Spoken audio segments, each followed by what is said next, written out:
Alright, let's look at solving this system of equations using elimination. Now, what we'll notice right away is if I were to add these two equations together as they are, 2x plus 6x would give me 8x, and negative 4y plus negative 5y would give me negative 9y. Neither of those would add up to 0 and eliminate one of the variable terms like we want it to do for elimination. Like what we had up here when we had 4y plus negative 4y gave us 0y's. So what we have to do is we have to multiply one of these equations on both sides by a number to get some of the coefficients to be opposites.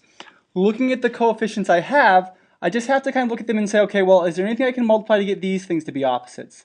Not easily. How about 2x and 6x? Well, I could multiply this top equation by negative 3, and that would give me negative 6x and positive 6x there in the bottom. So that will work out, so that's what I'm going to do.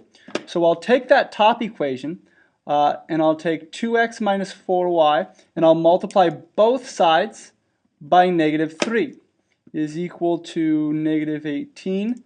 Again, multiplying that by negative 3. So here I'm going to have negative 6x, negative 3 times negative 4y makes positive 12y, and negative times a negative makes positive. 18 times 3, let's see here, 20 times 3 would be 60, 2 times 3 would be 6, so this should be 60 minus 6 is 54.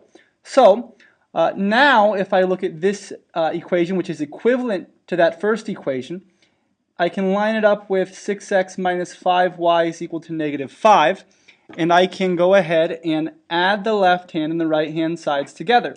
When I do that, negative 6x plus 6x is 0, eliminating that variable term for me. 12y plus negative 5y gives me positive 7y, and 54 plus negative 5 is going to equal 49.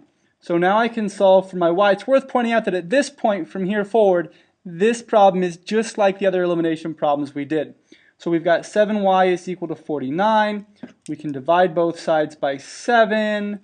We've got y is equal to 7. And now that tells us that the solution to my system is going to have a y coordinate of 7. To find the x value, I can plug back into either one of my two equations.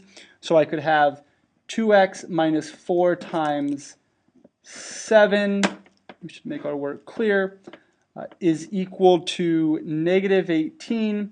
So I've got 2x minus 28 is equal to negative 18. Adding the 18 or the 28 to both sides, plus 28, we've got 2x is equal to positive 10.